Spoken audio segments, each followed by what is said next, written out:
Good afternoon everybody, and thank you for joining us for another Friday lunchtime masterclass. This week we are talking all about the profit and loss. Now, the advertised event was the profit and loss and the balance sheet, but I realised when I was putting it all together that actually too much for one session. And I really want you to be able to understand one thing really well, then half understand both the profit and loss and the balance sheet. So we're going to cover the balance sheet in next Friday's session. I hope that's okay, but I really want you to get a deep understanding of this because it's probably the most important thing you need to know about your finances. Quick thing about the setup this week, we're trying a different format, we're doing a flip chart, we're in a different room, and I actually can't see my screen. So I'm going to have to just trust that I'm going live at the moment, and it means I can't see your comments right now, but I have got my iPad with me and I will check into those during the session. And so if you've got any comments, please put them in the feed. There's no time delay because we're straight onto Facebook today. I'll see those comments and I will pick them up. So, yes, that's it, profit and loss this week. And again, one thing, so I want really to give you as much value as I can today, rather than trying to dilute that across two things. So let's get on with the show. So, the profit and loss report. It is an absolute must that you understand this one key report, almost if nothing else in your business. It's the window to your business, it's the mirror that reflects back everything that's going on. And it's so important that you understand it, and not just kind of surface understand it, but really understand it properly. Yes, we're live, thank you. Yeah, comments. If you want them. I don't know where you want to put. Thank you. I'll just put that down for now. So it's probably the most important report that you're going to get because it tells you if your business is fundamentally working.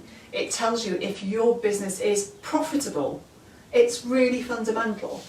And it tells you, if you're looking at it in the right way, what needs fixing, what's on track, what's off track, what you need to pay attention to. So it really is that kind of finger on the pulse of your business and what's going on. And it's also the key document when we talk about planning and creating your financial future, because it's the tool that lets us plan ahead how we're going to make enough money to put the money we need into our future and to make our business valuable. You may be valuable enough to sell one day, but certainly valuable enough to live off.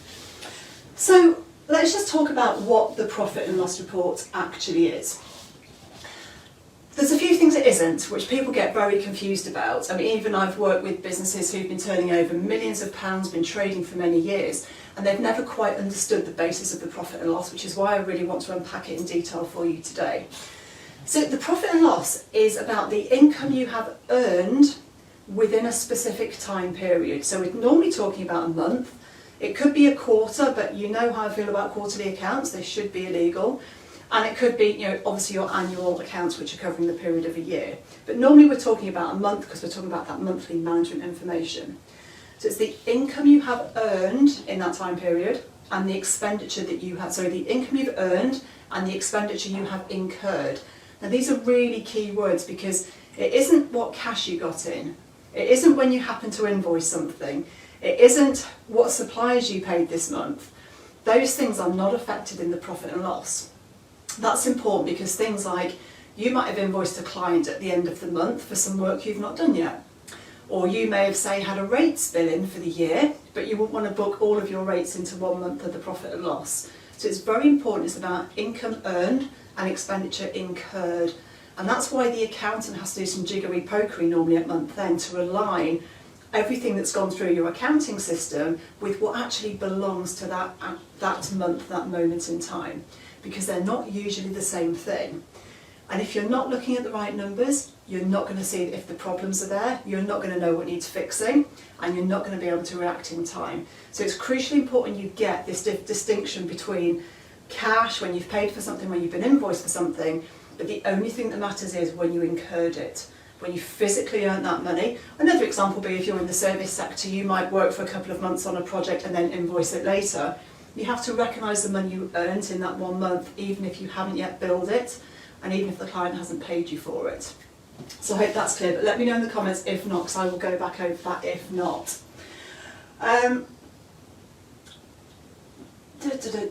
So it tells you how much money you make.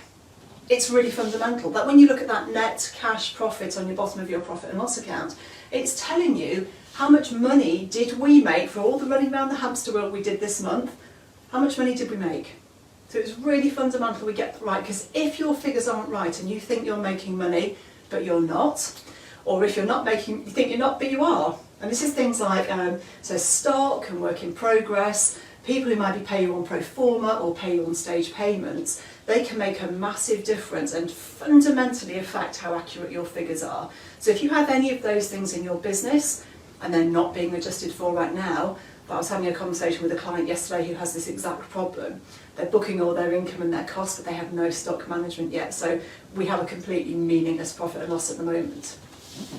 So, and also it tells you what return are you getting on your money. You wouldn't go and put your money into an investment or into a bank account without asking, hey, what percentage return will I get? So we have to know the return we get from our business, and that is the net profit, and most importantly the net profit percentage that we get at the bottom. Because we need to know if what we're doing is even worthwhile. And if it isn't, we need to know how to improve it, and we need the detail of the profit and loss. That is the key thing that's going to drive those decisions and give us that information. So I want to take you now through the detail of the profit and loss report and just explain and get rid of the jargon and the misunderstandings people have about it. So we start off at the top of the profit and loss, and if this is where we're booking our income. Now, we have several terms for this which are interchangeable and all mean exactly the same thing. We've got income, revenue, turnover and sales, all exactly the same thing. So don't get freaked out of people using different terminology, it's all the same thing. Now what's important here is that normally, and especially in a small company, people tend to lump all their sales into one single line and it just says sales.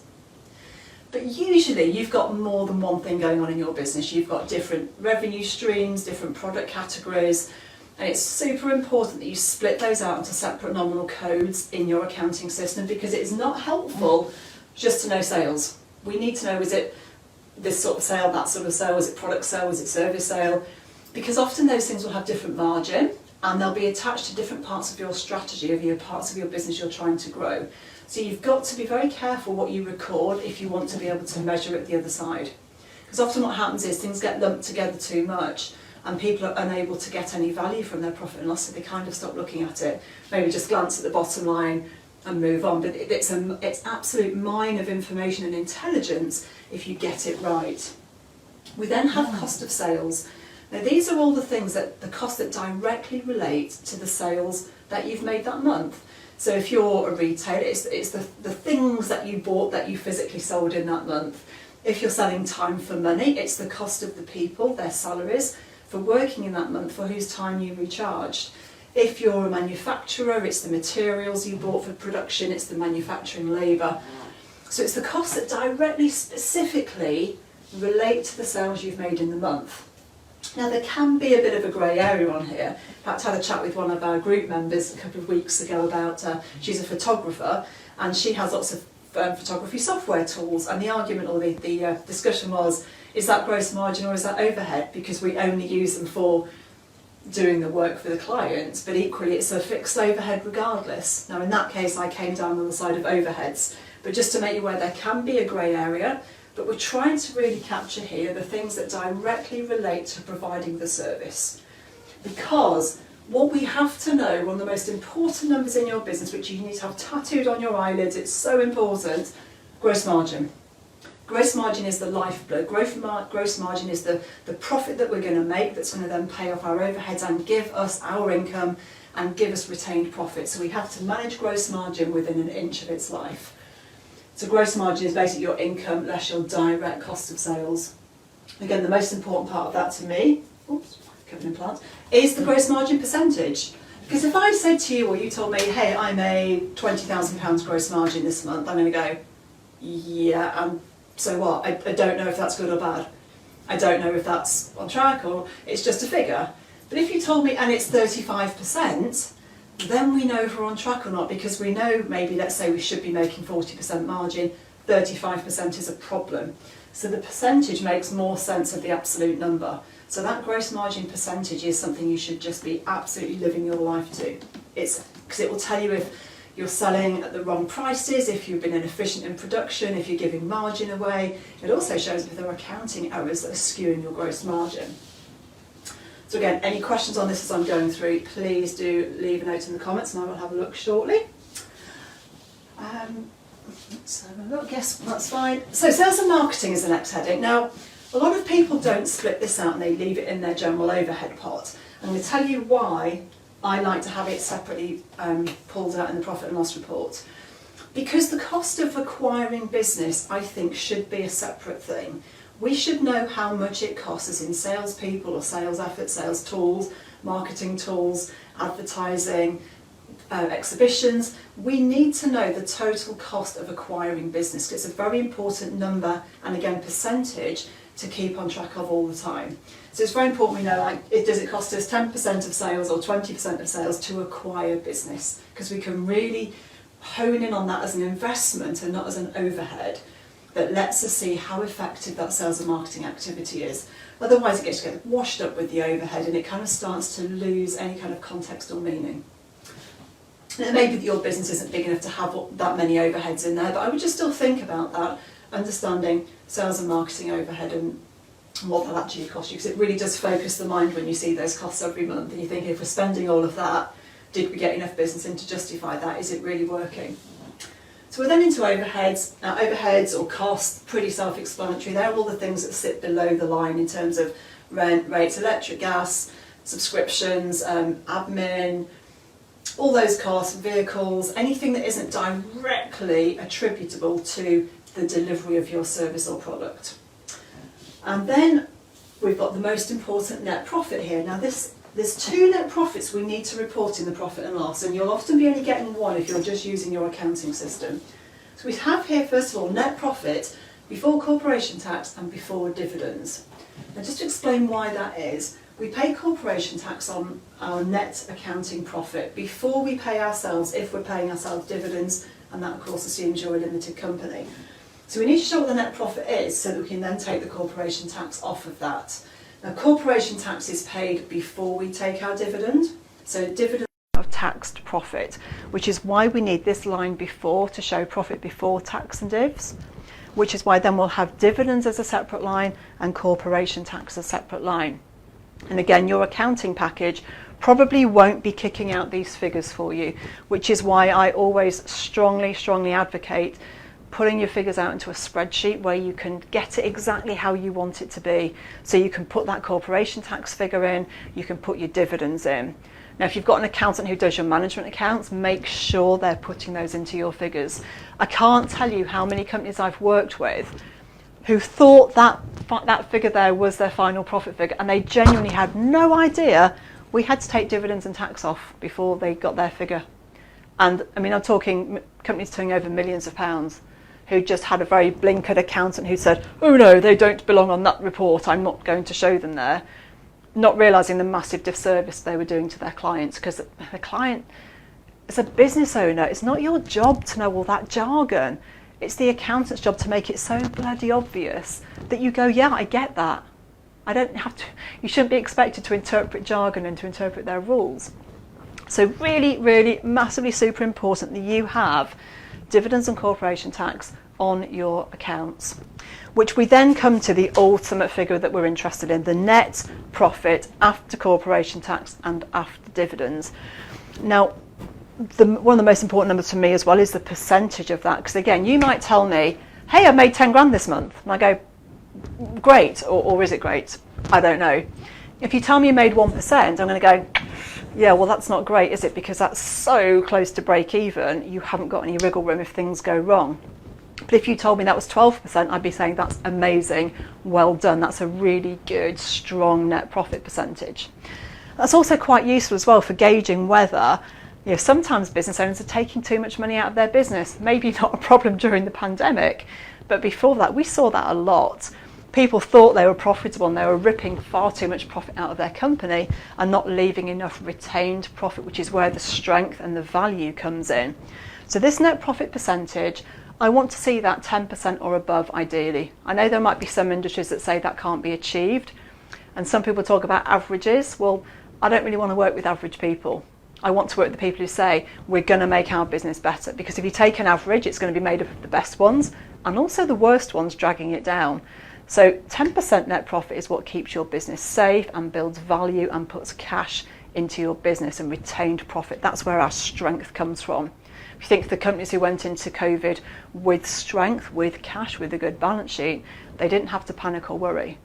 And pandemics aside, if you've got that strength, you can afford to invest in stuff. You can afford to do what you want with the business. You can withstand a bad month or a bad quarter because you've built that strength into your business. So I hope that makes sense on the structure. I'm just going to see if there are any questions on that. 4 comments, bear with me. Let's see if I can answer anything. Yes, I'm standing up for a change. It's better than sitting down all the time. Sales commissions. Yeah, I would put sales commissions. Personally, I'd put that into the sales and marketing section because it's actually a cost of remunerating and motivating the salesperson. If it's that you were paying a commission to another external party, I might bring that into cost of sales. I think you need to see where that kind of felt it fitted best for you. I've got a cat going nuts on the sofa in front of me, so if I giggle, excuse me. So hopefully that answers those. Okay, I'm going to move on to the next section. Now, I want to also talk about how having a profit and loss is more than just an accounting nice to have, why it's the most crucial thing that you have in your business and how you use it to drive value. Once you completely understand this, which I really hope you do now, once you've got it, you can then look at it and you can take the intelligence from it. You can see what's working, what's not, what's on track, what's off track. But to do that, we need something really important. And that is context and comparison. And the problem, and I bang on about this a lot, but I really want you to get it, when you just print your profit and loss report off of your accounting package, you're not getting any context or comparison. You're just getting a line of figures, it's one-dimensional, it tells you the basics, but it doesn't tell you any more than that. We need context and we need comparison to turn this into intelligence. Intelligence that can make sure that we're not wasting a month of our life running around in circles for no return. That we're not going to let problems fester because we can't see them. We're going to be taking action. But here's the thing. I want financial freedom. I know you want financial freedom. So why are we going to waste our time dicking about for a month, excuse my language, but not knowing if you're doing the right things or not? So this report is what tells us if we're on track, off track, doing the right things or not. It will tell you, if margin was 40% at gross margin level, if you budgeted 50, that's not good. But if you budgeted 30, it's amazing. Or it might mean you've got some costs missing because it's too good. But we've got to have something to compare to tell us what that information means. Cat, get off my presentation. Oh, the joys of working at home. Right. So here's where we talk about context and comparison. These are the things I'm looking at. I'm looking at having a comparison to a budget in the month. There's no point me just knowing what I did. I want to know what the budget was as well for the month, because that tells me, what am I comparing to? Is it good? Is it bad? Is it where it should be? Because every time you've got a difference to budget, you've got some intelligence that's telling you something is either working really well, in which case, what can we do more of that? Or it's not working well and we're off track. And what action do we need to take as quickly as possible to bring that back? Because the longer we go on with something off track, the more money we're losing out of the bottom of the business and the more value we're taking off of our companies. So we'd have a difference, and then you would go through and you'd investigate line by line by line, and you have them in black and red, so you can see the reds are bad and the blacks are good. So you can go down and say, what needs my attention, and work it through. That also gives you the intelligence to change your future month forecast if something's changing. So it's incredibly important that we have some sort of comparison. Now, if you're not quite at that level of sophistication yet, this is the next best thing. You always need this as well, but if you only had this, it gives you a lot of intelligence about how to run things. This is where we've got our monthly profit and loss, but we've got it in months. We've got every month of the year lined up next to each other, and we've got a total full year forecast position. So that would be actuals to a certain point, and then we'd have the rest of the year in forecast or budget. This, for me, is the most important column I ever look at when I'm working with a client. I want to know what we're on track for the year. And I don't even really care about turnover. I always go straight to net profit percentage forecast for the year. So net profit and net profit percentage. Because we've talked about this before, setting financial goals, achieving financial freedom. We've got to know what we're aiming for. We can't have this kind of aimless, seeing month by month figures, but don't actually give you the whole picture. Or you get to year end and go like, oh my God, is that all we did? How did that happen? You should never be in the dark on this. If you know every single month what you're tracking for your full year, and you're tracking every month, there's a saying, if you track 12 times a year, you're not going to have a bad year, because you're going to be on track of it, on top of it all the time. If you have a month that takes you off track, what do we need to do to pick that back up? Because I want to hit this figure. So when I set my year's budget, I never have a turnover target, ever. I never have. I always have a net retained profit figure. That's my target for the year. I know what I want to earn. I know what I want to get into my pension. And I know what I want that figure to be. And I want it to be at least 10%. And that's what I spend my whole year on track measuring. If I've gone off track, what do I need to do better? So I hope that has given you a really good overview of what the profit and loss is, what things will be affecting it, why you've got to have context and comparison, and also understanding that structure of all of those components that make it up, and crucially understanding what must be there. So your dividends and tax must be there, and for you to be obsessively focused on your net profit after corporation tax and after dividends. So as we're live and not on a delay today, I will just, if you've got any questions, please do drop them in now. Hello Penny, hello Chris, hi Lisa, Joanne, Darren, lovely to see you all. So please, any questions, get them answered right here now live. Quite bizarre watching myself on the iPad. And if you haven't got any questions, I'll let you go and enjoy the sunshine. Thank you, Becca, glad that was helpful. While I've got you, was anything there surprising? Was there a bit of an aha moment, something that you hadn't quite realised, or really what are you going to do differently now that you know what your information should look like? So drop that in the comments if you've got anything you'd like to share. Or again, any questions you've got. And if there is nothing, we'll say if anything that comes up for you afterwards, guys, please drop that in the comments. Usual rules apply. If you're watching on replay, give me a hashtag replay. Please like, comment, give me some hearts, and let me know you've seen it. It keeps it in the feed for everybody else. It's really helpful. And never focused on percentage, Penny. Right, we'll make sure you will from now on then, because again, it's really important, because you might be thinking, is a figure okay? But it's would you put money in the bank without knowing the percentage return you're going to get? You want to know, like, I want 10% for my efforts. You know, think about, you're investing your time and your money. I want a good return. I want to know that every year I'm going to be putting in 10% back into the bank account, into the balance sheet. Having profit left after dividends and CT, yeah, Lisa, just critically important. Otherwise, you're kind of missing the whole point, aren't you? You're missing the point of paying yourself. And retention of profit is crucially important. You know, I'll talk about buffer cash another time. I've mentioned it before. We've got to make profit, good level of profit, so that we can build our buffer cash and build our investment cash so that we can do what we want to do for our businesses. So, right, I think that's everything. That's all the comments. Please, anyone leave comments later. I will come back and answer anything you ask me. Let me know you're watching. Give me some hearts and likes, because it's an ego thing. It makes me feel good. And I will see you all next Friday. And we're going to be deep diving into the balance sheet next week. And we're going to be making sense of that, taking away all that fear. People are really scared of the balance sheet. You know, I've had business owners in their 50s, 10 years into business, saying like, Serena, I never understood it when the accountant went through and I never dared ask again.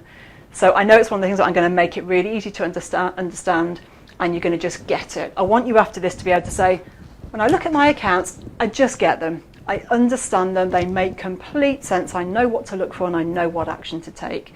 When you've got that, you've taken control of your numbers, and then you can then start to master how I'm going to build my financial freedom. So that's it for today. Have an amazing weekend.